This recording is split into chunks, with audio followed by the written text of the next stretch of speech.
Hoy es noticia.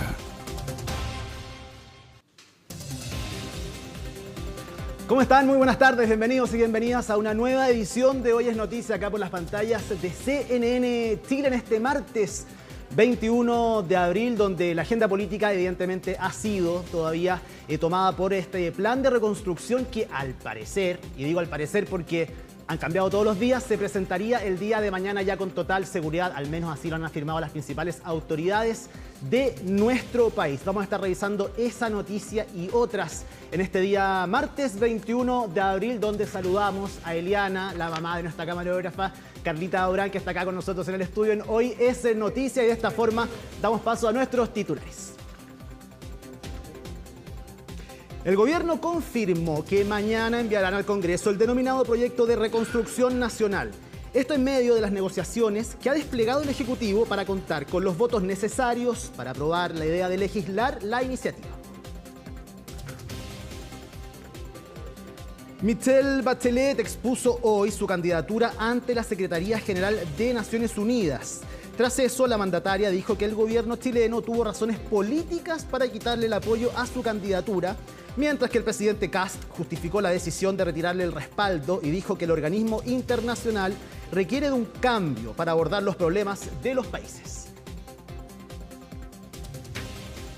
La Cámara de Diputados despachó al Senado el proyecto de escuelas protegidas. Esta iniciativa permite la revisión de mochilas en colegios y también la pérdida de la gratuidad en educación superior para los alumnos condenados por hechos de violencia escolar. El presidente de los Estados Unidos confirmó que extenderá el alto al fuego con Irán, que expiraba mañana. El mandatario aseguró que el cese de las hostilidades continuará hasta que Teherán entregue una propuesta consensuada. Y en noticias deportivas, Aníbal Mosa busca el control total de Colo-Colo. El actual presidente de Blanco y Negro lanzó una oferta pública de adquisición de acciones para quedar con el porcentaje mayoritario de la concesionaria. Leonidas Vial tendría interés en aceptar las propuestas, mientras que el Club Social mostró públicamente su preocupación.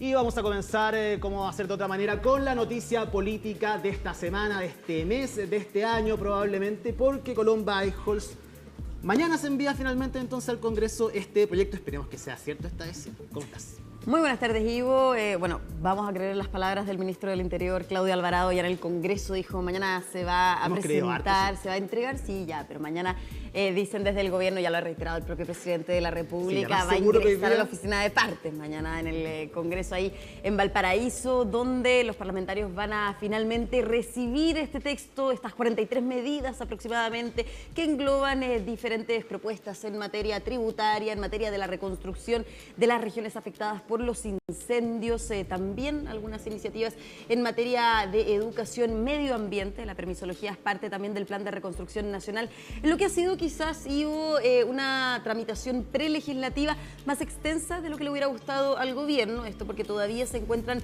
reuniendo los apoyos en la esfera política, pero también teniendo conversaciones con diferentes gremios, en particular las pymes, que siguen solicitando también que las medidas vayan en la dirección correcta para ellos, para esos gremios. En particular, entonces, hablaban hoy día los parlamentarios de que quizás el gobierno se está extendiendo en el plazo del ingreso de este proyecto porque a todas luces, decían parlamentarios de la oposición, no tendrían los votos suficientes para aprobar la idea de legislar.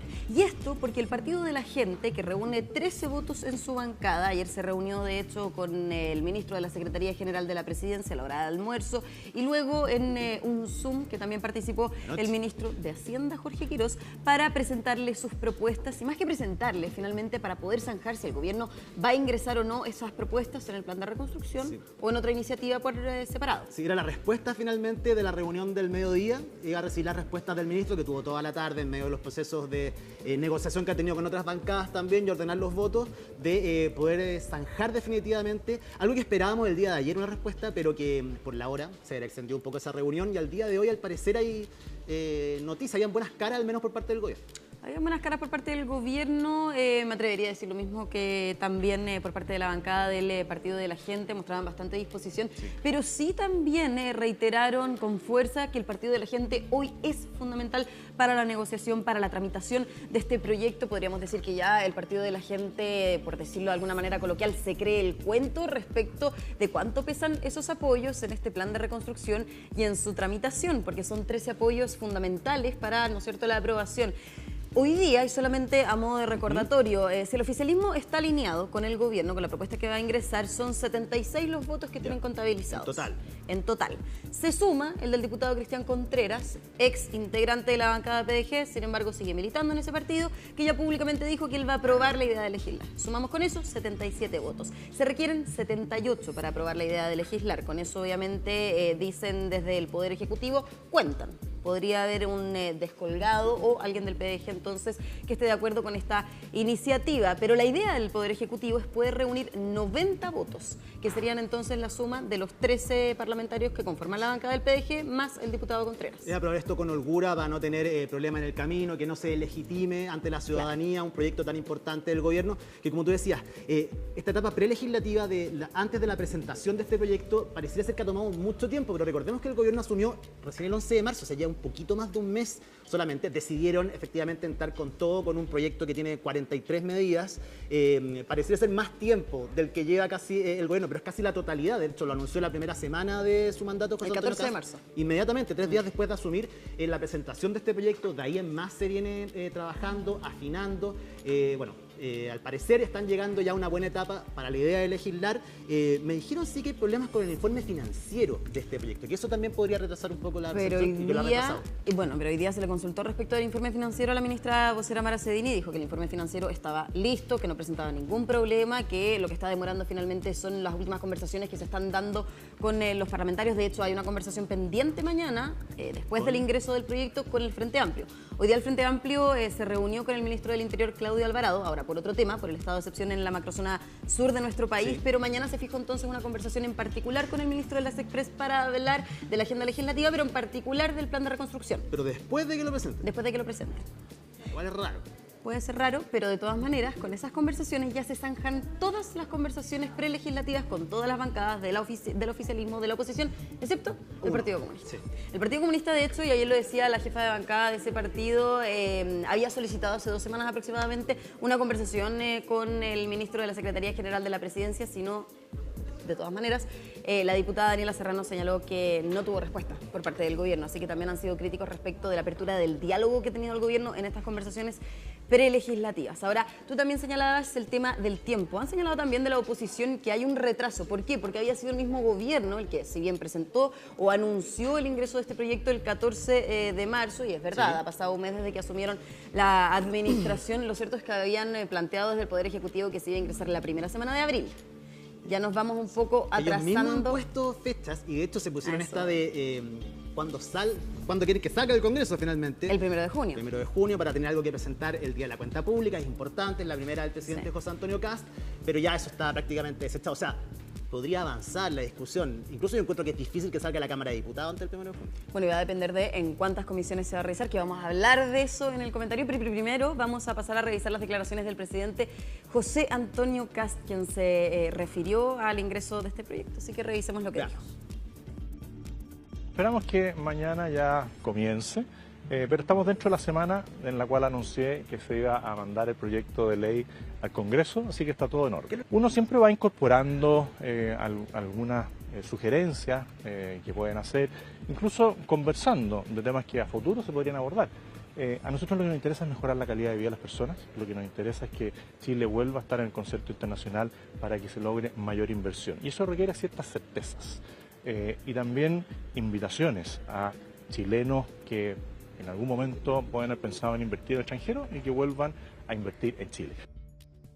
Eso es parte entonces de lo que decía el presidente José Antonio Kast. De nuevo reitera, dice, lo más probable es que se presente mañana. Eso de hecho fue reafirmado en el Congreso por parte del ministro del Interior, que de hecho ante todas las preguntas de la prensa dijo, mañana se va a ingresar temprano en la oficina de partes, a las 10 de la mañana se debería dar cuenta en la Cámara de Diputados y luego se pasa a revisar en qué comisiones debería tratarse este proyecto y obviamente también previo a eso la admisibilidad o inadmisibilidad del proyecto.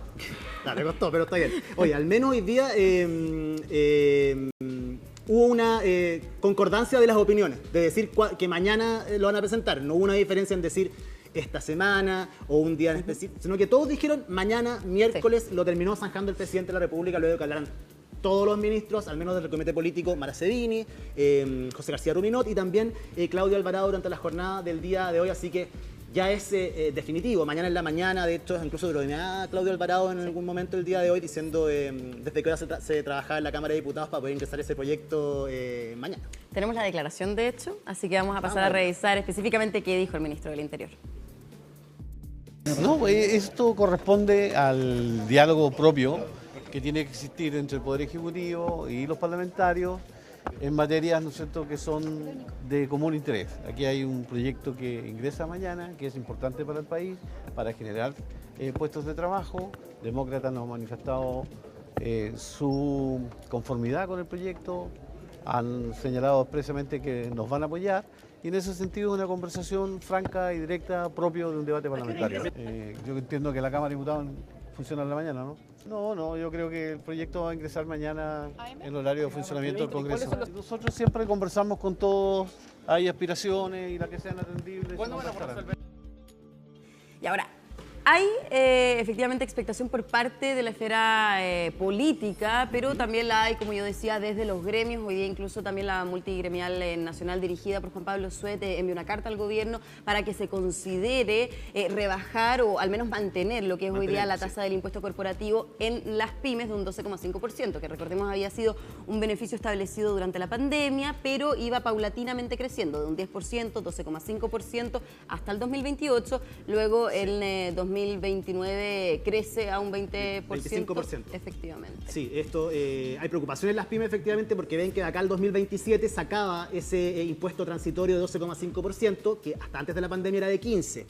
Volvería a 15, entra en vigencia el año 2028, pero el 2029 se dobla. Sí. O sea, iría hasta el 25% y eso sería catastrófico efectivamente para las pymes. ¿Qué es lo que quieren ellos? Que esto, Colomba, quede abrochado, lo hablábamos hoy día, en este proyecto y no en un proyecto paralelo, como al parecer al gobierno también le gustaría esa idea para no seguir llenando este proyecto de distintos elementos. Ahora, habrá que ver cuánto pesa la opinión de las pymes, que todos han hablado de que las pequeñas y las medianas empresas no se verían tan favorecidas con esta reforma, más si queda dentro del proyecto, para las pymes sería también un respiro importante. No, y más allá también considerando lo que han dicho las pymes, que si se considera finalmente que el corazón de esta propuesta es rebajar el impuesto corporativo a las grandes empresas de un 27 o un 23%, entonces sería de toda justicia que también las pymes tengan una rebaja o al menos se mantenga, ¿no es cierto?, sí, este porcentaje que hasta ahora está establecido, de un 12,5% o bien un 15%. Eso entonces suma las presiones que han habido, no necesariamente por parte del mundo parlamentario, sino además de parte del mundo de los gremios, en particular de las pymes, y también presiones que se están ejerciendo desde el propio gabinete, porque hoy día el ministro de Vivienda y Urbanismo, Iván Poduje, en conversación con Radio Duna, sostuvo que el 30 de abril se le acaba la plata para la reconstrucción de la región del Ñuble, de Biobío. También estamos hablando de la reconstrucción, ¿no es cierto?, tardía en la región de Valparaíso, que claro, está contemplado en el Plan de Reconstrucción Nacional, de hecho lo lleva, ¿no es cierto?, el nombre, pero dice, él no puede esperar toda esta tramitación, ni tampoco puede esperar incluso a esta fecha que se había autoimpuesto el ministro de Hacienda, Jorge Quiroz, de despacharlo de la Cámara de Diputados el 1 de junio. Él dice, necesito el dinero hoy día para poder reconstruir. Igual está difícil, es muy difícil que hoy día tengan ese dinero, bueno, van a tener que sacar plata de alguna parte para poder realizar, seguir con los procesos de reconstrucción, al menos evidentemente no con lo que está incluido dentro de este proyecto, y es por eso también que cobra importancia la petición de ver esto muchas veces en comisiones separadas o haber sacado algunos proyectos, verlos de manera separada, para no entorpecer lo que la oposición, o sea, el oficialismo quiere sacar, que es el corazón, que es todo, la reforma tributaria. Sí, evidentemente esto es una reforma tributaria, tiene cambios tributarios profundos este proyecto, pero se ve difícil con esta presión de Iván Poduje. Vamos a ver de dónde saca la plata del gobierno. Bueno, y efectivamente, además de la presión de Iván Poduje, bueno, desde la oposición también plantean que ellos aprobarían de todas maneras si es que el proyecto estuviera separado y iría en ayuda de las familias damnificadas por los incendios, que es algo que no va a ocurrir desde el Poder Ejecutivo. Han dicho que no van a separar el proyecto, simplemente se está discutiendo lo que es ahora respecto de en qué comisiones se va a revisar. La declaración, de hecho, del ministro de Vivienda, Iván Poduje, fue abordada durante esta jornada también en el Palacio de la Moneda por parte de la ministra vocera Mara Cedini. Así que pasemos a revisar ambas declaraciones. Todas las reconstrucciones de la historia moderna, reciente, se hacen leyes especiales. Uno no puede financiar la reconstrucción con recursos regulares porque es un evento catastrófico, inesperado y obviamente no es regular. Por tanto, siempre se hace. Así que nosotros esperamos que se apruebe para poder reconstruir. Y claro, no nos sirve. Leí en el diario hoy día que se va a aprobar en septiembre. Sí. No nos sirve. A mí se me acaba la plata para la reconstrucción el 30 de abril. Así que necesito... Yo creo que no es ninguna sorpresa de que hay muchos ministerios que tienen un problema fiscal importante heredado del gobierno anterior. Vivienda no es la única excepción y por eso también es muy importante que avancemos con el proyecto de reconstrucción lo antes posible, porque se necesitan los recursos para poder responder a urgencias de vivienda, urgencias sociales, sobre todo las regiones que han sido golpeadas por los incendios. Y es por eso que esto es una llamada a la responsabilidad, porque este proyecto lo que ayuda a los chilenos y tiene un eje de reconstrucción que es fundamental. Ahí está. Claro, hay un eje de la reconstrucción que es fundamental, que cómo se financiaría. Bueno, desde el gobierno la propuesta, al menos, ¿no es cierto?, que se ha hecho pública es reunir 400.000 millones de pesos a través del impuesto de las donaciones y también de la repatriación de capitales, que serían dos propuestas entonces con las cuales el gobierno podría lograr la recaudación de ese dinero y destinarla a la reconstrucción del Ñuble, Biobío, Valparaíso. Y hay críticas por la forma en la que se recauda el dinero y juntar la reconstrucción con cambios tributarios. Con la rebaja del impuesto a las empresas, efectivamente. Rebaja del impuesto de las empresas, que además, por lo menos hasta donde conocemos, viene sin compensaciones. Sí se ha señalado, y lo decía la semana pasada el ministro de Hacienda, que hay una fórmula que están analizando desde el gobierno para que haya una compensación a lo que es eliminar las contribuciones de los adultos mayores de 65 años, en el caso de la vivienda, ¿no es cierto?, de la primera vivienda. Sí. Entonces está esta compensación, no sabemos el mecanismo aún, pero lo cierto es que los parlamentarios de oposición piden más compensación, porque dicen finalmente no hay una fórmula de balancear aquello que se quiere recaudar y también la rebaja de los impuestos. Y que sea directo y que lo sienta inmediatamente la ciudadanía, no tener que esperar efectivamente que a través del crecimiento económico, que aumente el empleo, se pueda ver este cambio en materia económica en el país, sino que ahora mismo vayan en ayuda de quienes más lo necesitan. Ya, y efectivamente entonces por eso, y esa línea roja que señalaban la semana pasada por parte de la oposición, es que ya muchos han hecho pública su postura de rechazar la idea de legislar, al menos lo dijo el PPD, el PS, el Frente Amplio, el Partido Comunista, bueno, partidos de toda la oposición que ya transversalmente han hecho pública su postura, excepto el Partido de la Gente. Y es por eso que, reitero lo que decíamos al inicio, esos votos son tan fundamentales para el Poder Ejecutivo, porque entonces es el espacio de negociación que aún le queda al gobierno, dado que también quería negociar con el Partido por la Democracia, con el Partido Socialista, con la DC, con un sector del Partido Socialista. Eso sí, finalmente no se logró, pese a las conversaciones que tuvieron de manera pre-legislativa antes de que se ingresara este proyecto. Y hoy día, el jefe de bancada del Partido por la Democracia, el diputado Raúl Soto, además de una vez más enfatizar en que ellos van a rechazar la idea de legislar, señaló que el gobierno no está teniendo los votos suficientes. Y es por eso el retraso del ingreso de la propuesta. Y el diputado Nelson Venegas, del Partido Socialista, fue más allá y dijo que hay un pirquineo de votos y que eso es antidemocrático. Esto siempre pasa. Siempre pasa, bueno, en todas las negociaciones y en todos los proyectos importantes, pero es parte también del escenario y el escenario previo que estamos teniendo en el Congreso antes de que se ingrese esto. Sí, antes se acusaba a Álvaro Elizalde de hacer esto, a los ministros Express también del gobierno del presidente Boric para muchos proyectos. Bueno, y se habla de las duplas también que están a cargo de eso, que en este caso sería el ministro de las Express, José García Ruminot, Claudio Alvarado por parte del Ministerio del Interior y por su parte, y una parte más técnica, económica, está también el ministro de Hacienda. Depende de quién sea el ministro y ese va a ser el que hace este pirquineo, siempre hablemos si es de oficialismo o oposición, bueno, siempre se hace hasta aquí. Es común en el Congreso. Y también es común en el Congreso las declaraciones que vamos a pasar a revisar. Lo que ha pasado con este proyecto de ley que favorece a las empresas más ricas de este país es lo más vergonzoso que yo he visto desde que soy diputado.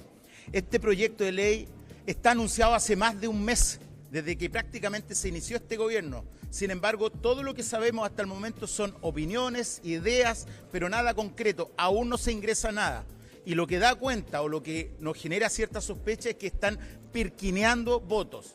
Pirquinear votos es lo más antidemocrático que puede existir. Es vulnerar la voluntad soberana del pueblo, es vulnerar la democracia. Por lo tanto, nos llama profundamente la atención que se esté realizando un movimiento de esta naturaleza porque, insistimos, esto es absolutamente grave. Bueno, el gobierno al parecer está postergando nuevamente el ingreso de la mega reforma. Y esto es por una razón bien sencilla. El gobierno hoy día no tiene los votos para aprobar su mega reforma. Las bancadas que hemos sido más propositivas, más constructivas y más dialogantes, como lo es la bancada PPD Independiente, hoy día estamos en una posición contraria a esta iniciativa porque el gobierno no ha querido separar y dividir el proyecto, postergar la discusión tributaria donde hemos fijado una línea roja para concentrarnos en aquellos aspectos donde tenemos acuerdo.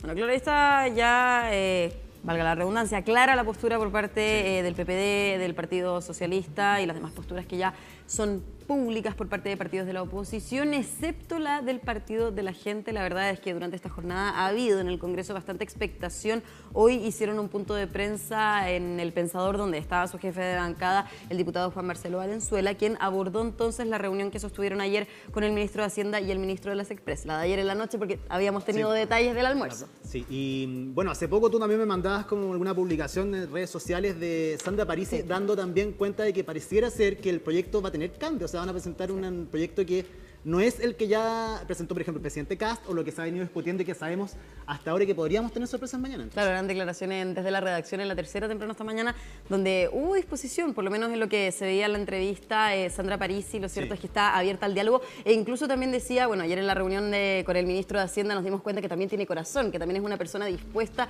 a dialogar, lo que claro, también llamó la atención respecto de esa reunión y hace pensar que quizás el gobierno efectivamente está por incluir las propuestas del Partido de la Gente. Dos propuestas en particular que decían son sus líneas rojas. ¿Cuáles? Sería la eliminación del IVA de los pañales, la también devolución del IVA de los medicamentos. Ojo que también ayer señalaban que una de las propuestas que figuraban dentro del paquete que presentaba el Partido de la Gente era esta fórmula de un Food 2.0 para reinvertir, ¿no es cierto?, en nuestro país, en las propias empresas, en particular en software. Eso no se menciona hoy día. Así que vamos a ver si es que quizás el gobierno ya les transparentó que no es opción ingresarlo en el plan de reconstrucción y sí lo son la devolución del impuesto del IVA de los medicamentos y de los pañales. Ahora, quien abordó esta conversación que se sostuvo ayer con el ministro de Hacienda y el ministro de las Express fue efectivamente el jefe de bancada del PDG, Juan Marcelo Valenzuela, así que pasemos a escuchar al diputado. La bancada de la Gente siempre ha estado disponible al diálogo porque nosotros, como bien lo ha dicho nuestra querida abuela, somos proposición y no somos oposición. Desde ese punto de vista, nosotros por supuesto que estamos atentos, las conversaciones continúan, pero hemos sido claros, hemos puesto arriba de la mesa cosas tan relevantes como darle una señal a la gente que nos puso acá, IVA a los medicamentos, IVA a los pañales, y nosotros no vamos a claudicar en esa batalla que hoy día estamos dando porque ellos nos pusieron acá, hemos avanzado en el diálogo y tal cual, como aquí se ha mencionado, se iba a presentar el proyecto y ya no se va a presentar porque efectivamente hoy día el PDG se está haciendo sentir. Ha trascendido también durante la tarde, dentro de la conversación del día de ayer, que posiblemente, al menos lo del IVA a los medicamentos, el gobierno puede que lo acoja, pero quizás no dentro del mismo proyecto, de este megaproyecto. Lo mismo que hablábamos de la idea del gobierno con las pymes, de poder realizar un proyecto paralelo. No lo han confirmado efectivamente, oficialmente desde el Partido de la Gente, pero al parecer habría un acercamiento ahí también de darles esta opción de que en otro proyecto, paralelo a este, pudiese incluirse esta medida. Y también se tiene que saber finalmente a qué acuerdo llegó la Cámara de Diputados respecto de en qué comisiones se va a revisar esto. Ayer el presidente de la Corporación, Jorge Alessandri, decía que hay disponibilidad de poder revisarlo en más de una comisión, porque recordemos, la idea del Poder Ejecutivo es revisarlo únicamente en la Comisión de Hacienda. Ahora, señalaba el presidente de la Corporación, se podría revisar también en la Comisión de Medio Ambiente, habría acuerdo transversal respecto de esa comisión en particular, y en la oposición también señalan que se debería revisar en la Comisión de Vivienda. Ayer hubo un acuerdo transversal en el Congreso, excepto por los votos del Partido Comunista. Así que vamos a ver si el Partido Comunista finalmente toma la decisión de sumarse a esta votación respecto de revisarlo en más comisiones o bien propone algo más cuando ya se conozca el texto mañana. Mañana entonces en la mañana esto debería estar ingresado en el Congreso y ahí va a partir otra etapa, al menos un respiro para el gobierno, el hecho de que ya esté ahí y comience su tramitación legislativa en el Congreso. Colomba Aiscols, muchísimas gracias por todo este reporte, que esté muy bien. Igualmente. Y nosotros vamos a continuar con noticias desde la región de Valparaíso específicamente, porque el día de hoy desde la Cámara de Diputados se aprobó y despachó al Senado el proyecto de escuelas protegidas. Nicolás Donoso, ¿cómo estás? Muy buenas tardes, tú nos cuentas todos los detalles. Hola Ivo, ¿qué tal? Buenas tardes. Finalmente, como lo decía, se terminó aprobando primero la idea de legislar por 103 votos a favor, 43 en contra y 3 abstenciones, dándole un respiro, un nuevo aire quizá al gobierno, quien necesita mostrar avance legislativo a puertas de que ingrese el proyecto de reconstrucción, y lo logra con este proyecto de escuelas protegidas suscitado a raíz del asesinato de la inspectora en Calama, de un colegio en Calama hace un par de semanas, luego recrudecido por las amenazas que se han vertido en distintos establecimientos a nivel país. Hasta la semana pasada eran más de 100 y todo ello ha sido condimentado para entonces poder dar pie a este proyecto de escuelas protegidas que busca, en simples palabras, darle mayores herramientas e inclusive facultades tanto a los inspectores como profesores para poder hacer frente a la situación de seguridad en los establecimientos educacionales. Lo decíamos, tuvo un piso finalmente de más de 100 votos, si bien hubo algunas dudas, sobre todo de parlamentarios, por ejemplo, de Renovación Nacional, respecto a quitarles la gratuidad o limitarlo, restringirlo eventualmente por los próximos 5 años si es que se cometía un delito, inhabilitando a aquel estudiante de poder optar a dicho beneficio, y así como también dudas del Partido de la Gente, que, ojo, terminó votando en contra de la idea de legislar, pero hubo un parlamentario que no lo hizo, fue el diputado Javier Olivares, quien terminó cuadrándose con el gobierno, votando a favor, que en todo caso marca una nueva disonancia al interior de la colectividad, a puertas de la decisión también que tomen con el proyecto de reconstrucción. Y hay que decir que también este proyecto se hace cargo de otra medida controversial, como es la revisión de mochilas o bolsos al momento de que ingresan, por ejemplo, para que no hagan ingreso, valga la redundancia, los estudiantes eventualmente de armamento o algún utensilio, alguna utilidad que eventualmente podría ser o generar algún disturbio al interior del establecimiento. También le entrega mayores facultades a los docentes y a los inspectores, sobre todo a los docentes, ante una eventual amenaza de suspensión de clase o llamarle la atención a algún estudiante que esté generando en ese momento al interior del aula algún disturbio. Decíamos también que ha generado gran parte de la controversia dos aspectos: esta inhabilidad de acceder a la gratuidad para aquel estudiante que cometa eventualmente un delito al interior del establecimiento o a los alrededores. Eso se ha circunscrito, bien digo, luego de ser acogido por parte de Educación, porque eventualmente no se explicitaba de esa forma en la redacción, pero se le hace un guiño sobre todo a la democracia cristiana para que ellos votaran a favor de la idea de legislar. Y vamos a pasar a escuchar a la ministra de Educación, María Paz Arzola, quien estuvo a cargo de la tramitación en la Comisión de Educación, que la semana pasada sesionó, por ejemplo, el jueves pasado durante 6 horas para poder despachar este proyecto con una mayoría en la comisión, en la instancia de parlamentarios de oficialismo, con las reticencias propias de la oposición, sobre todo del Frente Amplio, del Partido Socialista y del Partido Comunista, y señala que se abren eventualmente realizarle algún otro tipo de modificación en el segundo trámite que se va a venir en el Senado, y también explica efectivamente por qué no se acogieron todas las demandas eventualmente de parlamentarios de oposición. Esta es una demanda que proviene de una urgencia, que es la inseguridad que ha traspasado las fronteras de los establecimientos educativos, y nosotros hemos querido responder a esa demanda con urgencia, y por lo tanto el trabajo que se ha hecho acá en esta primera etapa de la tramitación, la verdad es que hay que reconocerlo y agradecer fundamentalmente a los parlamentarios oficialistas, pero también a aquellos de la oposición que se nos han acercado, que han conversado y que han hecho un esfuerzo también por apoyar este proyecto y, digamos, aclarar todas aquellas dudas que permitieran que este siga avanzando. Fue un proyecto, Ivo, que tuvo urgencia de discusión inmediata, y la Comisión de Educación era presidida, o es presidida más bien, por el diputado de la UDI, Sergio Bobadilla. Por tanto, allí también tuvo la ayuda del parlamentario de una comisión donde el oficialismo es, lo decíamos, mayoría, y él destacaba que finalmente se ha optado con la aprobación de este proyecto en favor de las víctimas y no de los delincuentes, como lo ha denominado. Ellos también, desde la UDI principalmente, han, a lo largo de la discusión, por ejemplo, de presupuestos o años anteriores, presentado iniciativas o mociones que van en la línea de quitarle de alguna forma la gratuidad a aquellos estudiantes que cometan delitos y sean condenados por delitos violentos. Pero hay matices, lo decíamos, dentro del mismo oficialismo. Por ejemplo, de Renovación Nacional, yo recordaba la intervención en sala de la diputada y vicepresidenta. Hablamos también de la diputada de Renovación Nacional, Jimena Sandón, quien decía que no era lo mismo un delito que cometiera un estudiante, por ejemplo, de enseñanza media, que ya un estudiante de educación superior, que allí cambiaba entonces y que en el fondo la pérdida del beneficio tenía que ser eventualmente para estudiantes universitarios. Y lo mismo señala también la diputada del Partido Social Cristiano, Sara Concha, quien también integra la Comisión de Educación. Este proyecto centra la mirada en la inmensa mayoría de los estudiantes que quieren estudiar y no en aquellos que quieren destruir.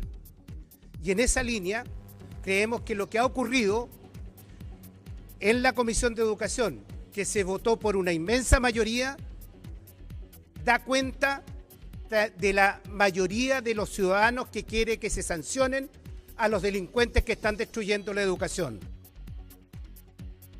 Lo visto hoy día con la aprobación de este proyecto no solo responde a un sentido de urgencia, sino que también a un sentido común que hoy día tiene la ciudadanía, y lamentablemente la insistencia de todas aquellas indicaciones que no solamente fueron rechazadas en la Comisión de Educación, sino además en la sala, también responde a la necesidad de terminar con la burocracia. Muchas de esas indicaciones generaban una carga más burocrática a los establecimientos educacionales, y creo que hoy día lo que piden los establecimientos educacionales, lo que piden los directores, lo que piden en general las comunidades es terminar con esa carga burocrática, entregar las herramientas necesarias para enfrentar la crisis de inseguridad que hoy día estamos viviendo, y por lo tanto este proyecto hoy día refleja eso.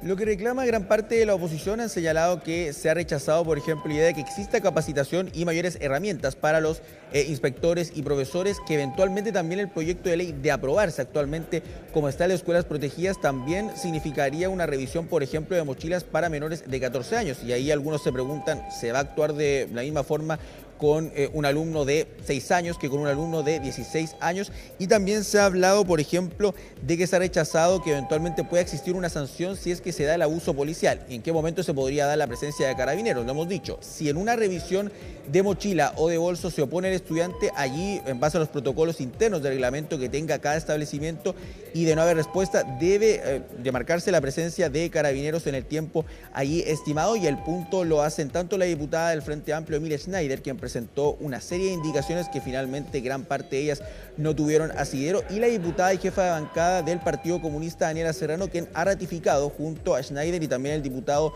socialista integrante de la Comisión de Educación, Juan Santana, que hicieron reservas de constitucionalidad, pero también van a recurrir al Tribunal Constitucional conforme se va tramitando este proyecto por cómo está saliendo de momento acá del Congreso. El proyecto que aprobamos el día de hoy es un mal proyecto. A nosotras y nosotros nos preocupa la violencia en los establecimientos educacionales, pero así no vamos a resolver los problemas que tienen las escuelas en nuestro país. Este es un proyecto anti niños y anti familia que propone el gobierno de Kast, que se llena la boca diciendo que son pro familia, pero a la hora de que nosotros propusimos que se le informara, que siquiera se le informara a los padres y apoderados respecto a los procedimientos de los que son víctimas sus hijos, se negaron.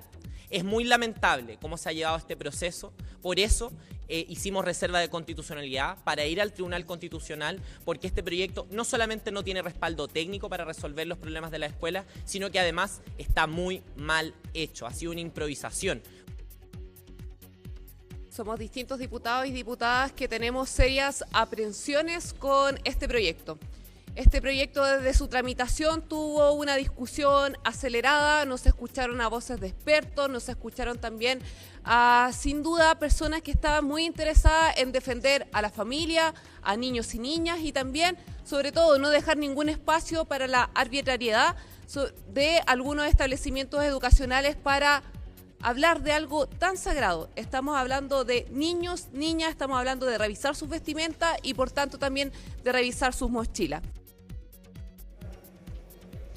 Proyecto entonces que, pese al rechazo del Partido de la Gente, lo decíamos, superó la barrera de 100 votos, ahora va a pasar al segundo trámite luego de la semana distrital y regional que ya se avecina para la próxima semana a la Comisión de Educación del Senado, que preside el senador de la UDI, Gustavo Sangüesa, una comisión donde también el oficialismo ostenta una mayoría que es de 3 versus 2, y por tanto a saber si eventualmente se van a acoger las recomendaciones, las peticiones también que hagan parlamentarios de la oposición que han mostrado serios reparos con este proyecto, en donde en todo caso, lo reiteramos, el gobierno se anota una especie de triunfo porque es una iniciativa que tenía urgencia y discusión inmediata, que logran sacar adelante y que va de la mano con el proyecto que aumenta las agravantes de nuevos delitos, eventualmente que se tramita en Comisión de Constitución de la Cámara y que en todo caso aún no es despachado de dicha instancia. Así es, Nicolás Donoso, muchísimas gracias por este reporte y a descansar y prepararte para mañana también porque se viene un día bien intenso en el Congreso, Nico. Que estés muy bien. Buenas tardes, Ivo. Y nosotros hacemos la primera pausa acá en Hoy es Noticia con imágenes del atardecer en la región metropolitana, 18,13 grados ya con temperatura. Estamos de vuelta en Hoy es Noticia y lo hacemos para seguir conversando acerca de las últimas negociaciones previo a la presentación el día de mañana del plan de reconstrucción propuesto por el Ejecutivo y finalmente entrará al Congreso este día miércoles. Y para eso vamos a tomar contacto con el diputado Javier Olivares de una colectividad que se ha tornado clave, al menos así lo han dicho, han reforzado la importancia que tienen, diputados del Partido de la Gente. ¿Cómo está? Muy buenas tardes. Muy bien, Ivo, ¿cómo le va? Un saludo para usted y para toda su audiencia. Aquí, trabajando, salimos de Comisión de Defensa para poder conversar con usted en este momento. Eso. Cuénteme inmediatamente, diputado, ¿qué se resolvió el día de ayer en la reunión de las 20 horas por Zoom? Algo conocimos el día de hoy. Al parecer hay buenas expectativas por parte del Partido de la Gente después de la negociación, de la conversación con el Ejecutivo. ¿Tomaron en cuenta sus propuestas finalmente? ¿Van a ser integradas en el mismo plan? ¿O hay posibilidades de verlo en proyectos separados, por fuera, paralelos? Mire, en un principio el Ejecutivo no había tomado en consideración ninguna de nuestras propuestas y era justamente uno de los puntos que tenía el Partido de la Gente, que se sentía de alguna forma no tomado en consideración. La semana pasada estuve en Santiago conversando de varios asuntos y en esa reunión le expuse al ministro García Ruminot estas consideraciones por parte de ciertos elementos de la bancada del Partido de la Gente. El ministro inmediatamente tomó el guante, como se puede decir, y organizó ahí, entre medio de la reunión, un almuerzo. Me dijo que estaba disponible para en cualquier momento hacer este almuerzo. Dicho esto, corte directo, como decimos nosotros en la tele, me fui a hablar con el jefe de la bancada, con Juan Marcelo Valenzuela, para que organizara este almuerzo y convenciéramos a los demás diputados que el gobierno estaba y tenía la intención de acercarse al PDG. Este almuerzo se realiza el día de ayer, como bien la opinión pública y la prensa así lo han dado a conocer. Conocemos finalmente el proyecto en parte, porque lamentablemente el proyecto todavía no está en la mesa de los parlamentarios. El ministro García Ruminot se muestra muy abierto a que en el fondo se puedan conversar los puntos que le expone el Partido de la Gente a través de la bancada y posteriormente organiza otra reunión, como usted también bien sabe, Ivo, en la noche, a las 8 o 9 de la noche, salimos a las 11:30 de la noche ayer aquí del Congreso para expresar cuáles eran esas líneas rojas que tenía el PDG y cuáles eran las maneras de que de alguna forma el Partido de la Gente pudiese pensar en legislar este proyecto y seguir adelante con esta legislación por parte de su excelencia el presidente de la República. ¿Y llegaron ahí a algún acuerdo? ¿Hay propuestas específicas del PDG que estén en este proyecto? Sí, hay propuestas específicas, pero primero tenía que ver el tema del IVA a los medicamentos, el tema del IVA a los pañales también. También ciertos colegas, ciertos camaradas tenían la intención de que este proyecto fuera a diferentes comisiones, medio ambiente, vivienda, hacienda, entre otras, porque es una ley que tiene mucho. Entonces, eso también se lo expresaban al gobierno. El gobierno se mostró de alguna manera un poco más duditativo frente a este punto, principalmente porque considera que esto va a alargar de todas formas una discusión. Ustedes bien entienden además que la izquierda y la izquierda radical tiene toda intención de rechazar este proyecto y no están dispuestos absolutamente a nada, por tanto no se puede conversar del todo con ellos. Entonces, esto sería una forma de dilatar este proyecto cuando efectivamente los recursos se necesitan para poder efectuar una reconstrucción en el sur del país, perdón, en esto termino, Ivo, y también en parte de la región de Valparaíso, que es la región que yo represento, y aprovecho de mandarle un saludo a todos mis vecinos del 6º distrito. Sí. Ya, dejemos claro, diputado, entonces, la rebaja del IVA a los medicamentos y a los pañales, ¿va a ir incluido en este proyecto? ¿Ustedes les aseguraron que esto está dentro del proyecto? Mire, justamente, muy buena pregunta, Ivo. El partido, en la bancada, le entrega la pelota, como se puede decir en idioma futbolero, al Ejecutivo a través del ministro Quirós, quien estuvo bastante tiempo conversando con nosotros anoche en esta reunión en la cual participamos la gran mayoría de los integrantes de la bancada. Y aparentemente, y esto no lo podría yo confirmar porque yo no soy el jefe de la bancada, yo creo que sería mejor que lo hiciera el jefe de la bancada, iría en un proyecto paralelo, porque obviamente el proyecto que el gobierno ya lo tiene más o menos escrito, lo tiene ya listo casi para presentarlo, supuestamente debería llegar el día de mañana, pero ellos se comprometieron a que esto fuera algo importante. Yo no puedo adelantar cuál es la postura de la bancada, porque fíjese usted que esta bancada tiene intenciones de votar de manera conjunta y en un bloque. Obviamente esta es la intención de la bancada, esta es la intención de esta bancada PDG. Por tanto, vamos a tener otra reunión, esto va a ser hoy día a las 8 de la noche, aquí mismo en el Congreso, con los integrantes de la bancada para escuchar lo que nos va a decir nuestro jefe de bancada y de qué manera fueron tomadas estas consideraciones por parte del Ejecutivo hacia el Partido de la Gente. Sí. ¿A usted le gusta igual o a la bancada le gustaría de todas formas, si no está incorporado en este proyecto, que hubiese un compromiso de que se presentara un proyecto paralelo que tomara en cuenta estas consideraciones? Para el PDG eso estaría bien, sería una buena negociación, sería un buen acuerdo. Mire, yo no podría hablar por la bancada porque soy solamente un miembro más de la bancada. Okay. A mí la verdad que me parece bien cualquier cosa que sea avanzar en el crecimiento del país, en hacer cosas, en trabajar en conjunto con el Ejecutivo, no ser un escollo, no ser una piedra en el zapato, y esto no es un secreto, yo se lo he comentado a Franco, que es nuestro líder, que además tiene una mirada bastante más crítica de este proyecto, él nos ha compartido aquello, obviamente aquí no hay imposiciones por nadie, como yo lo he planteado en otro momento, esto no es un regimiento, aquí hay divergencia, aquí tenemos una apertura completa en el sentido de que todos somos seres pensantes, aquí nadie te puede obligar, eso además es inconstitucional como usted bien sabe, por tanto se han puesto todas las cartas sobre la mesa. Yo soy de la idea de que legislemos, de que avancemos, de que hagamos que el país vuelva a crecer. El proyecto, como todos los proyectos de la vida, es completamente perfectible, todas las leyes se les puede meter mano posteriormente, pero algo hay que hacer, no podemos seguir de la misma manera, ya venimos de 4 años muy negativos, de muy poco crecimiento, de muy malas cosas, y se hicieron las cosas muy mal, por lo tanto, algo tiene que hacer este gobierno y se tienen que dar señales claras. Trabajemos en conjunto, podemos llegar a acuerdos, yo creo que eso es, finalmente ya las personas están cansadas de los políticos que solamente presentan problemas. Aquí tenemos que trabajar para la gente, para la clase media y para las personas que de alguna manera están desilusionadas del problema, que pareciera que justamente somos nosotros, los políticos.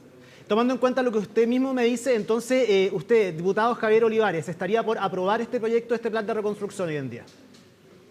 Yo, tomando en consideración y viendo los guiños que puede hacer el gobierno, le digo todavía, no tengo el proyecto acá. Yo lo que yo he escuchado incluso es insuficiente. Hay cosas que yo soy más tremendamente radical para mis cosas. Por ejemplo, el tema de las contribuciones. Yo considero que las contribuciones deberían ser cortadas para todas las personas, no exclusivamente para las personas de 65 años y más. Eso ya está hoy día, por tanto, es una medida insuficiente. El partido va en otra línea. El partido considera que las personas que tienen dinero deben pagar contribuciones, pero eso ya es una cosa que uno puede ir cediendo y conversando. Finalmente en la política termina siendo obviamente un arte de la conversación, de convencer. En algunos casos me va bien, en otros casos me va mal, pero yo creo que en aspecto, por ejemplo, de contribuciones, a mí me hubiera gustado que, yo encuentro que el tema de las contribuciones es un impuesto canalla, teniendo en consideración incluso que el Estado de Chile es un Estado ineficiente, lamentablemente. Yo soy parte de este Estado hace 20 días, ¿cierto? Y además que cobran por absolutamente todo, que el impuesto específico a las bencinas, que el IVA a los medicamentos, que la canasta básica, que el IVA en general. Vivimos en un país con mucho impuesto y no vemos los resultados. O usted cuando sale, por ejemplo, en la noche, a las 11 de la noche de su canal, se va seguro a la casa, que es una cosa mínima que uno podría esperar del Estado. El Estado ni siquiera nos da eso. Entonces, pagamos mucho tributo, pagamos impuestos, pero no recibimos nada a cambio.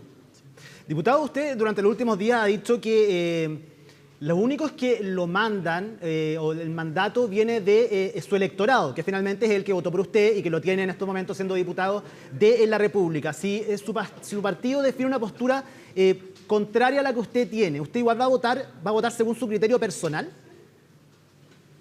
Buena pregunta, usted me quería acorralar, ¿ve? Usted lleva las cositas ahí, está bien. Mire, la verdad que obviamente yo tengo mi idea de la política que yo hago, de la política que yo vengo haciendo. Yo soy un político nuevo, todavía ni me acostumbro, ni siquiera he ido a llamarme político, porque la verdad que soy un aprendiz de este arte, ¿no? Pero vine con una convicción clara. Mi intención, yo me vine a Estados Unidos, yo viví 15 años en Estados Unidos, y me vine a Chile a trabajar por mi región, por la región de Valparaíso Interior, por el país, a poder quitarle la mayor cantidad de espacio a la izquierda radical y la izquierda destructora que nos ha hecho tanto daño en nuestro país. Por eso me metí en política, por tanto voy a mantener mis convicciones, voy a hacer todo lo posible para que el Partido de la Gente se vaya lo menos posible hacia esa izquierda que lo único que quiere es destruir, seguir destruyendo. Nos destruyeron el país durante 4 años, por tanto todo lo que tenga relación con aquello va a ser parte de mi trabajo y lo voy a seguir defendiendo hasta que termine mi periodo en 4 años más. Mientras tanto, todo puede pasar. Yo voy a tratar de convencer a quien tenga que convencer para que las cosas puedan funcionar y para que podamos trabajar en conjunto para que de una vez por todas este país vuelva a emerger, como cuando usted y yo éramos chicos y decían que Chile era un jaguar, el jaguar de Latinoamérica, sea igual.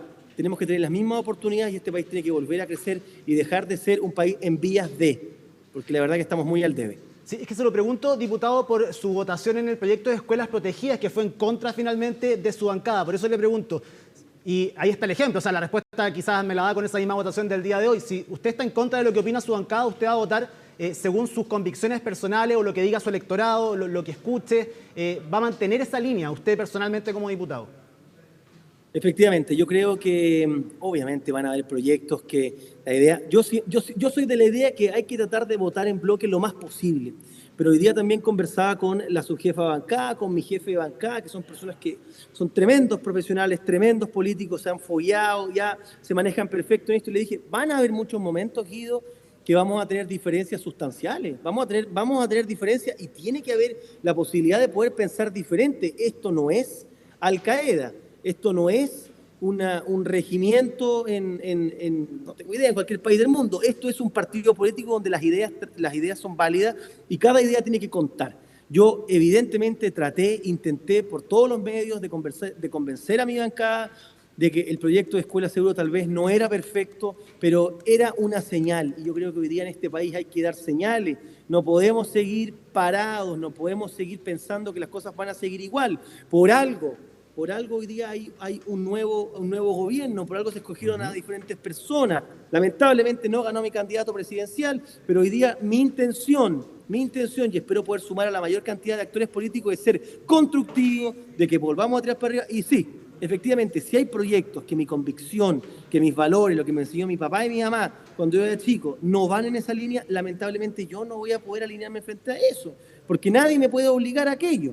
Por tanto, yo voy a ser leal a mis convicciones, a los vecinos de Villa Alemana, de Quilpué, de Limache, de Los Andes, de San Felipe, de Catemu, que converso con ellos constantemente, que les pregunto esto mismo que me pregunta usted. ¿Cómo votaría usted la ley? ¿Cómo votaría? Esa es la pregunta que le hago yo constantemente al electorado. Y le puedo decir que el fin de semana que estuve en la fiesta de la Vendimia en Villa Alemana, ahí en Quebrada Escobar, las 7, 8 personas que conversé, ninguna me dijo que votarían en contra de esta ley. Por tanto, está claro cuál iba a ser mi idea de votación. Sí, y asumiendo el riesgo de que lo puedan expulsar del partido o que usted evidentemente se sienta tan incómodo votando en contra en otros proyectos que tenga que renunciar posiblemente. Mire, no está dentro de las posibilidades hoy día. Yo creo que tenemos un partido en el cual se conversan las cosas. Yo creo que aquí lo más relevante es conversar. El partido ha aprendido también de sus errores. Yo creo que hoy día pensar en una expulsión, claro, uno dice, ya, bueno, me van a echar en algún momento, qué sé yo, porque si voy a... Pero yo creo que... Es que usted lo dijo y puede quedar más... Usted planteó sí, la posibilidad. Yo creo que eso puede... Sí, yo creo que obviamente siempre existe la posibilidad que me puedan echar, obviamente a cualquier persona. A usted lo pueden echar también de CNN en cualquier momento, es decir, es parte de la vida. Espero que no todo. No, yo tampoco espero porque lo hace bastante bien, pero uno nunca sabe. A mí me echaron de Univisión en su momento cuando la empresa estaba quebrada, entonces me han echado a otros lugares también. Uno se va, obviamente, agradecido, por supuesto, pero no es el caso en este momento. Yo creo que la idea es trabajar en conjunto por un proyecto de un país que queremos todos que le vaya mejor, un proyecto a largo plazo. Yo creo que estamos en eso, el partido también. Tenemos un líder que escucha, que habla con los diputados, que no... Y eso yo quiero ser súper claro también. Aquí Franco jamás ha impuesto absolutamente nada, él es tremendamente respetuoso y es la misma bancada la que finalmente va tomando decisiones propias, por muchas veces que yo pueda estar en acuerdo o en desacuerdo. Pero aquí se conversan las cosas y vuelvo y digo, aquí lo importante es, y lo transparento con usted, van a haber momentos que no vamos a llegar a acuerdo dentro de la bancada y tiene que existir la posibilidad de una libertad de acción, porque si no finalmente el partido de la gente se va a quedar con un diputado o de repente no va a tener a nadie más. Entonces, por ahí va la cosa, conversar, y ya les pasó en su momento anteriormente que terminaban saliendo todos los diputados. Oiga, y en ese sentido, ¿qué le responde a quienes dicen que usted está desordenando un poco el partido de la gente al mes de este periodo legislativo? ¿Usted siente esa crítica? ¿Cómo la toma? Mire, la verdad que no es difícil saber un poco de cómo piensa este diputado. Yo no soy una persona desconocida, es muy fácil googlearme un poco y saber en el fondo cuál era mi forma de pensar, incluso antes de la elección, como yo hice mi campaña en terreno. Yo fui la quinta mayoría a nivel distrital, primera vez en una campaña política, obtuve casi 33.000 votos, por tanto tuve un apoyo importante por parte de la gente. Yo hice mi campaña siempre diciendo jamás al comunismo, siempre comuniqué lo mismo. Yo soy una persona, no podría ser anticomunista porque obviamente creo que los espacios tienen que ser creados y podemos conversar entre todos, pero estoy lo más alejado del comunismo y de la izquierda radical que en nuestro país se ha apoderado y que le ha hecho un tremendo daño al país. Por tanto, no es difícil saber cuál era mi forma de pensar, y esto lo sabía Franco, lo sabía el presidente del partido, Rodrigo Batuone, lo sabía todas las personas que me invitaron a participar en este proyecto político, que han estado en mi casa, saben perfectamente. Entonces, aquí no hay misterio. Javier Olivares es uno y no tengo caretas. Finalmente, este soy yo, y por supuesto van a haber personas que tal vez dentro del partido no les va a gustar mi forma de pensar, pero nadie es monedita de oro, jamás lo he sido, ni cuando conducía el programa Tremendo Choque, cuando tenía 14, 15 años, y tampoco lo voy a hacer ahora con casi 40. Por tanto, yo voy a seguir fiel a mis convicciones, fiel a lo que creo, y para trabajar por la patria, que es lo que necesitamos hoy día en este país. Orden, y que los políticos dejen de dar la cacha, como se dice, que dejen de estar molestando y que sean constructivos, porque necesitamos que las cosas cambien y que este país de una vez por todas empiece a emerger como lo necesitamos, como el país que merecemos los chilenos, la gran patria de Chile. ¿Cuál es su evaluación, diputado, acerca de este primer mes, un poco más de un mes del gobierno del presidente José Antonio Kast? ¿Tiene más acierto o más errores en este primer mes? Mire, ellos se han equivocado como cualquier principiante, como puede que me equivoque yo también. Todos somos personas, todos nos podemos equivocar en su momento. Yo no dramatizo en las situaciones que han pasado con el gobierno.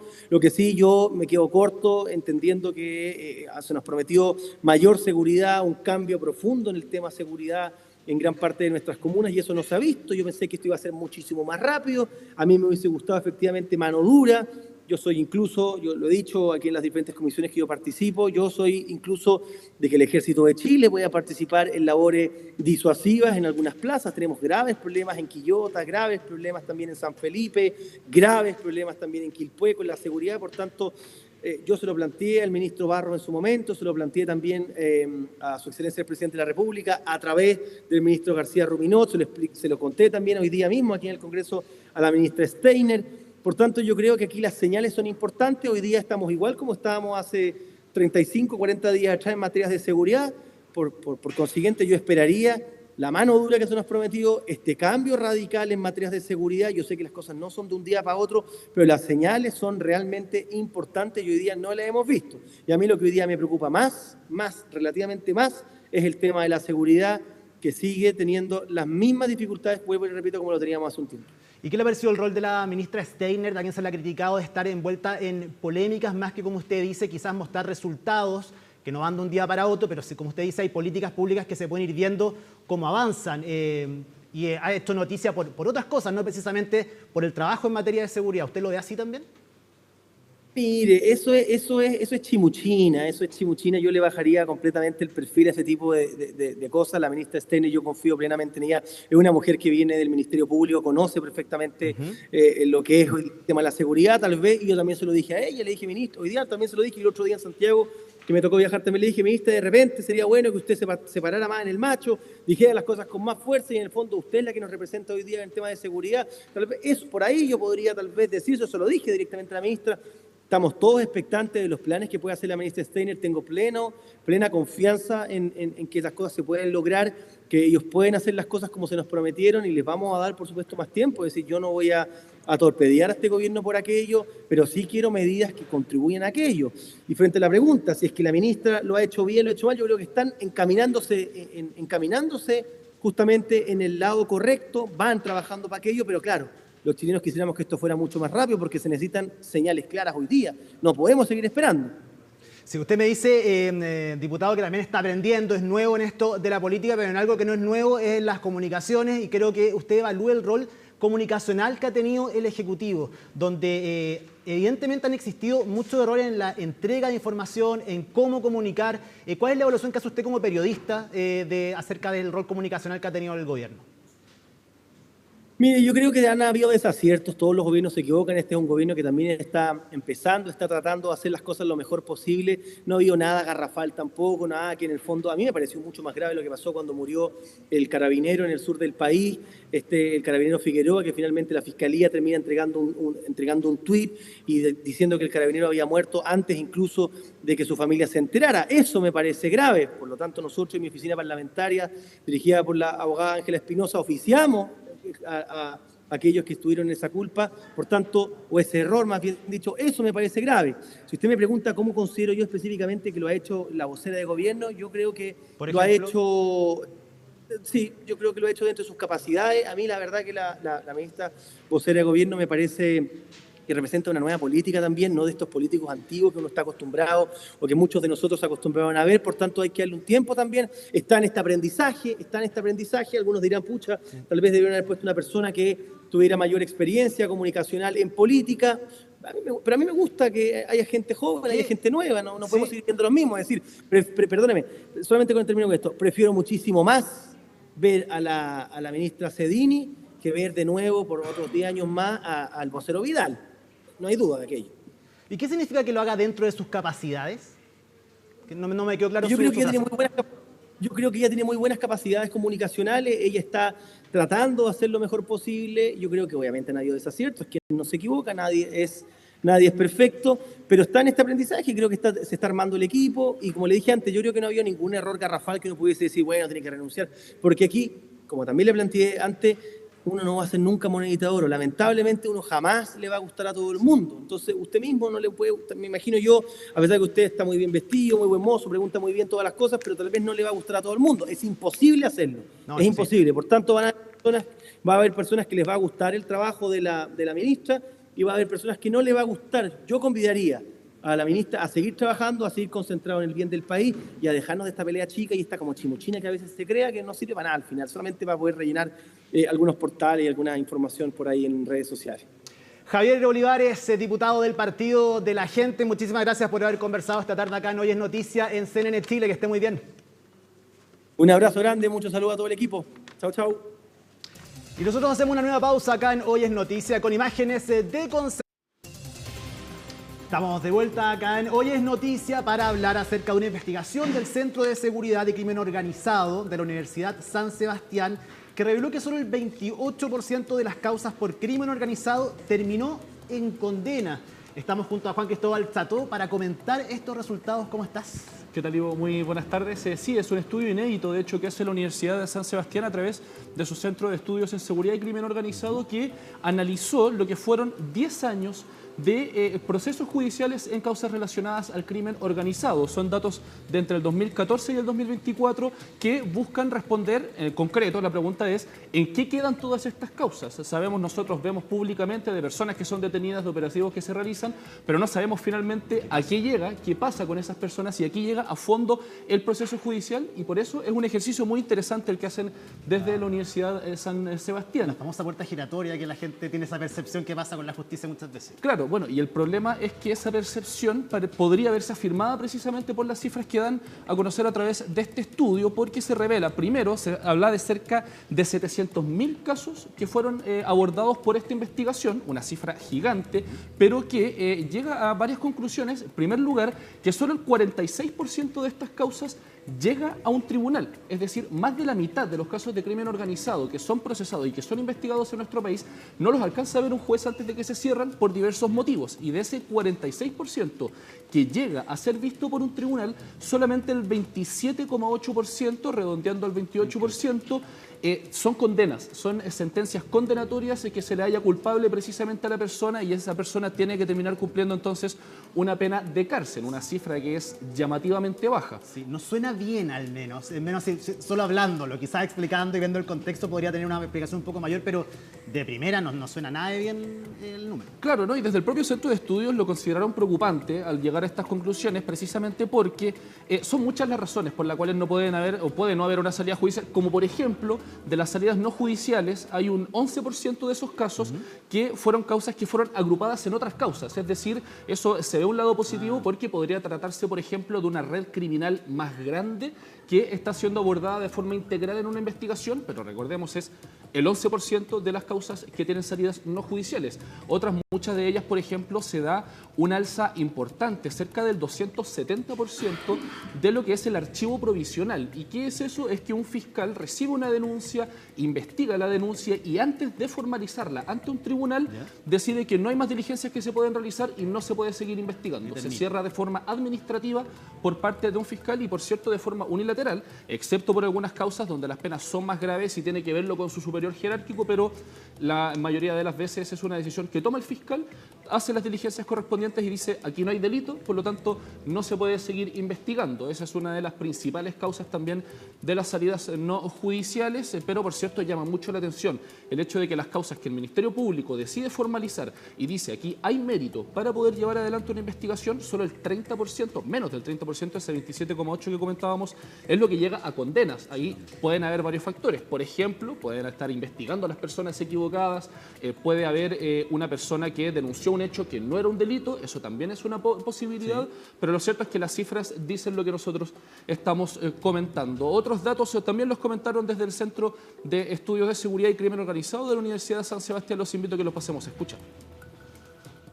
Se da cuenta de un aumento en volumen, pero cifras preocupantes que demuestran la pérdida de eficacia, en definitiva, en los últimos 10 años. En el año 2014 teníamos concentrado un 2,4% del total de salidas en crimen organizado. Al año 2024 tenemos un 5,2%, pero un aumento en los archivos provisionales, una disminución, en definitiva, de las sentencias condenatorias, lo que grafica que efectivamente, no obstante, se ha invertido mucho en materia de crimen organizado, en la policía y en todos los organismos vinculados a la persecución, pende aún en resultados de eficiencia en torno a los 74 delitos que nosotros seleccionamos. Ahora, hay otras cifras que llaman bastante la atención, por ejemplo, el hecho de que muchas personas podrían tener la percepción de que el crimen organizado está muy presente en el país, lo cual es algo que ha ido creciendo, sí, pero que podría tener quizás una preponderancia en las causas judiciales que se están investigando, pero eso no es el caso. De hecho, al 2024, las causas por crimen organizado eran solo el 5% de todas las causas penales que se veían a nivel nacional. Es una cifra muy baja, pero que cabe destacarlo, subió. Antes era menos, era cerca de un 3,2%, si no me equivoco, para el 2014, cuando empieza precisamente todo este estudio. Son más llamativas. Efectivamente, la forma de crimen, el nuevo tipo de criminalidad llama la atención y eso hace que se vea como que es mayor, que ha penetrado mucho más en nuestra sociedad. Claro, y por cierto, también algo que destacaban desde la Universidad de San Sebastián es que son delitos que pueden ser considerados mucho más corrosivos para la vida de nuestra sociedad como tal. Vemos casos, por ejemplo, de homicidios en la vía pública, secuestros, cobradas de cuentas, por decirlo de alguna forma, que más allá de que sean pocos casos, sí tienen un efecto muy importante en cómo vivimos como sociedad y es por eso también que llaman mucho la atención estos casos. Ahora, otras cifras llamativas, de ese 46% de causas relacionadas al crimen organizado que fueron judicializadas, más del 60% son relacionados a drogas, tráfico de drogas, ese tipo de delitos, mientras que cifras considerablemente más bajas son las que tienen las causas, por ejemplo, relacionadas a las armas, porte injustificado de un arma de fuego, tráfico de armas, fabricación de armas artesanales, que va también en contra de la ley. Son cifras bastante menores, pero el segundo más preponderante. Y por último, todo lo que tiene que ver con el contrabando. Es un delito que ha llamado mucho la atención y que ha surgido mucho durante los últimos años. Ha aumentado, al menos hemos visto que ha aumentado más. El de cigarrillos, sobre todo en el norte, ese es clave. El del cigarro efectivamente es clave porque lo comentaban, por ejemplo, también desde el gobierno anterior, lo comentaban mucho también el actual, de que el contrabando de cigarrillos para algunas bandas de crimen organizado es un negocio más lucrativo incluso que el tráfico de drogas. Mucho más. Porque hay un mercado gigante, se puede ver en las calles precisamente vendedores ambulantes que venden cigarros y ese es entonces el tercer grupo de delitos más presente en estas causas que abordan entre el 2014 y el 2024. Y un tipo de crimen que llamó mucho la atención, las cifras que lanza este estudio, son los cibercrímenes, los ciberdelitos, todo lo que tiene que ver, por ejemplo, con hackeo a bases de datos vulnerables o de información de instituciones públicas, incluso, que pueden ser consideradas como acciones relacionadas al crimen organizado, pero que tienen que ver con delitos digitales. el 90% de las causas entre 2014 y 2024, o las que entran en este estudio, porque muchos de estos delitos se tipificaron recién en el 2022, pero el 90% de estas causas tuvo salidas no judiciales. Solo el 10% fueron llevadas a un tribunal y ninguno con una sentencia condenatoria. Lo comentaron también desde el centro de estudio, los invito a que lo pasemos a escuchar. Si uno hace un doble clic, por ejemplo, en los delitos en ciberdelincuencia, que probablemente es lo más preocupante, dado el aumento exponencial que ha habido de este tipo de delitos, no tenemos sentencia condenatoria, ni una. Es decir, en el 100% de los casos no hay condena, y eso es un problema. Chile necesita, en materia de ciberdelincuencia, primero mejorar las condiciones de ciberseguridad de los sistemas que ofrecen algún tipo de servicio digital. Y en segundo lugar, también requerimos probablemente aumentar los presupuestos a la Brigada del Cibercrimen, tener mejor tecnología, tener convenios internacionales para evitar, digamos, esta defraudación que se hace desde otros países y finalmente que la capacidad investigativa tenga mayores potestades para poder perseguir ese tipo de delitos. Parte entonces de las cifras que se entregan y el análisis que se hace, pero también se ha hablado, por ejemplo, de cuáles son las medidas que se han tomado durante los últimos años. Al menos desde el 2018, el fenómeno del crimen organizado en Chile ha ido creciendo considerablemente. Es algo prácticamente exponencial y que está cada vez más arraigado en nuestro país, y es por eso que se han tomado varias medidas. Hace algunos meses, semanas, incluso nada más, se dio inicio al trabajo de la Fiscalía Supraterritorial del Ministerio Público, que tiene encomendado precisamente el combate del crimen organizado en causas que abarcan más de una región del país, y también se han tomado otras medidas como una que ya es prácticamente una institución que está instalada en materias policiales, que es la Fiscalía ECO, el equipo de crimen organizado precisamente y homicidios del Ministerio Público, que ha demostrado un trabajo importante. En el análisis que se hace, por ejemplo, se valora el hecho que desde 2023, cuando empieza a funcionar la Fiscalía ECO, han bajado, por ejemplo, la tasa de homicidios en nuestro país, y hay cifras importantes, pero también apuntan a que quizás no hay balances consolidados como tal que puedan permitir que el público se dé cuenta de, por ejemplo,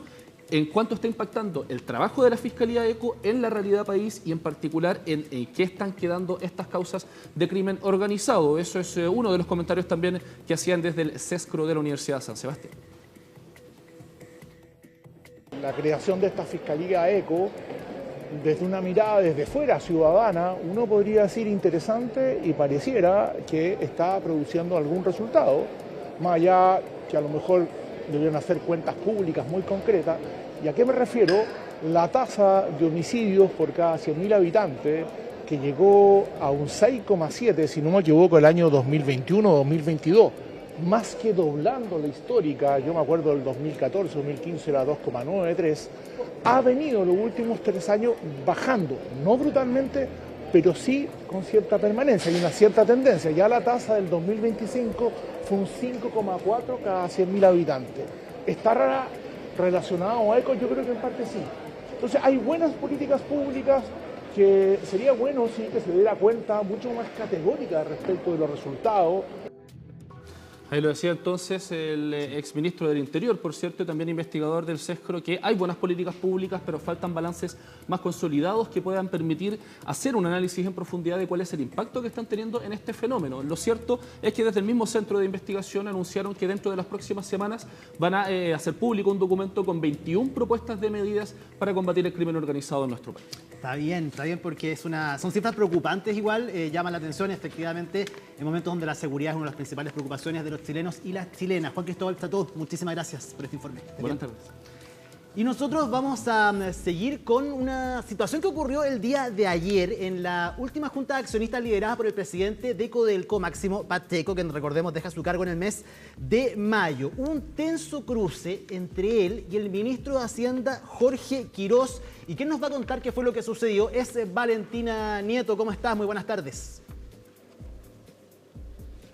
Hola, ¿cómo estás? Muy buenas tardes. Así es, un tenso encuentro entre el ministro de Hacienda, Jorge Quirós, y el presidente del directorio de Codelco, Máximo Pacheco. Esto en la Junta Anual de Accionistas 2026, y en donde estuvo marcado este encuentro por las interpelaciones que realizó el secretario de Estado al directorio de Codelco por un año que ha estado marcado además por distintos conflictos. Entre ellos, por ejemplo, lo que que ocurrió con el trágico accidente en la mina El Teniente y también el desempeño que ha tenido Codelco durante los últimos años. Vamos a pasar a revisar algunas cifras más adelante, pero contemos un poco de lo que fue este tenso encuentro en donde el secretario de Estado llamaba directamente al presidente de Codelco a realizar una autocrítica y cuestionaba si es que también el directorio tenía una postura similar de autoelogio, esto en palabras del propio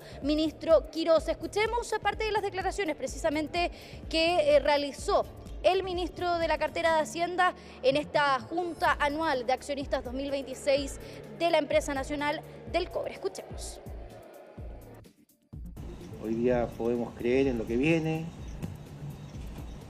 Todos los presupuestos están muy ajustados ahora, los cronogramas. Además, mejoraban las relaciones laborales. Incluso respecto al accidente del Teniente se mencionan medidas correctivas, pero no se menciona ningún problema. No hay ninguna crítica. La administración no se hace ninguna crítica de nada. ¿Comparte este autoelogio completamente el directorio?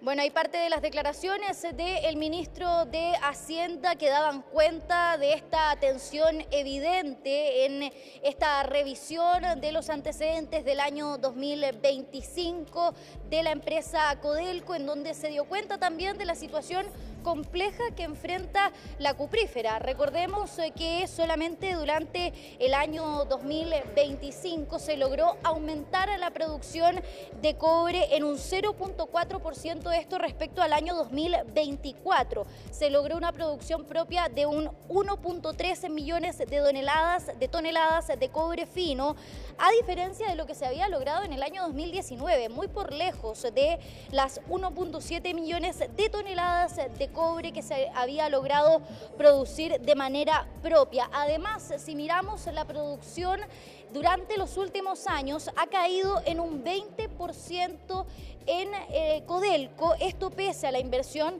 de más de 17 millones de dólares que se ha realizado desde el año 2022. Ante este escenario, entonces, es que responde el presidente del directorio, Máximo Pacheco, y en donde llama directamente a no ser soberbios y que Codelco sigue estando en un escenario bastante positivo. No está en crisis, decía Máximo Pacheco, y sigue siendo el mejor negocio para Chile. Escuchemos parte de las declaraciones del presidente del directorio de Codelco.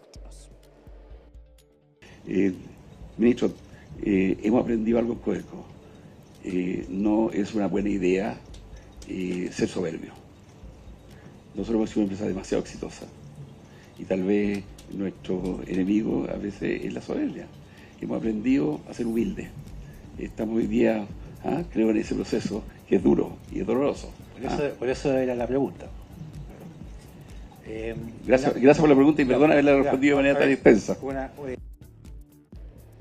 Bueno, ahí escuchábamos entonces parte de lo que señalaba Máximo Pacheco, también ante lo que se vislumbra su eventual salida como presidente del directorio. Recordemos que ya se había planteado por parte del gobierno que incluso se están barajando algunos nombres. El que más resuena es Bernardo Fontaine para asumir la presidencia del directorio de la Cuprífera Nacional. Pero además se da en el contexto de lo que podría ser la eventual salida desde la presidencia del directorio de otra empresa. Hablamos de la sociedad conformada entre Codelco y Soquimich para la explotación del litio, Nova Andino Litio, en la que en el año 2025, a finales, en diciembre, fue designado también Máximo Pacheco como su presidente del gobierno corporativo. Bueno, parte de lo que hemos podido saber es que este año 2026 corresponde renovar 13 cupos al interior del directorio de Codelco, con lo que entonces el gobierno tiene la facultad de designar a 13 nuevos integrantes, con los que conseguiría los 5 votos para poder remover también a Máximo Pacheco de Nova Andino Litio, lo cual sería también entonces su salida de este esta empresa, esta sociedad conformada entre SQM y la Cuprífera Nacional. Ha habido reacciones también desde los gremios a propósito de este tenso cruce y también del escenario que enfrenta Codelco durante los últimos años. Escuchemos parte de lo que señalaron algunos gremios. Hay que dejar que la institucionalidad de Codelco funcione. Ellos tienen una administración, digamos, y la administración rinde cuentas a los accionistas, y eso fue lo que ha pasado ayer y nada más. Lo único que compartimos, yo creo, es la preocupación de todos los chilenos de que a Codelco le vaya bien, de que tengamos un buen desempeño en esa empresa. Es una empresa que representa la minería estatal. No, yo no me voy a referir a eso. Creo que es importante que se aclaren bien las discrepancias que existen, y eso está, como ustedes saben, en manos de la directiva de Codelco y el gobierno. Bueno, ya escuchábamos parte de las reacciones. Lo cierto es que hay una tensión evidente entre el actual gobierno y la gestión que ha liderado Máximo Pacheco al interior de Codelco, en una imagen que dista mucho de lo que habíamos visto en la última Junta Anual de Accionistas, en la que los ministros que estaban ahí sentados a la mesa eran los del expresidente Gabriel Boric. Así que quedaremos atentos, sin duda, a lo que van a ser las gestiones que podría realizar también el Ejecutivo, en lo que se vislumbra sería una eventual salida de Máximo Pacheco desde la presidencia del directorio de la Cuprífera Nacional. Valentina Nieto, muchísimas gracias por este reporte, que estés muy bien.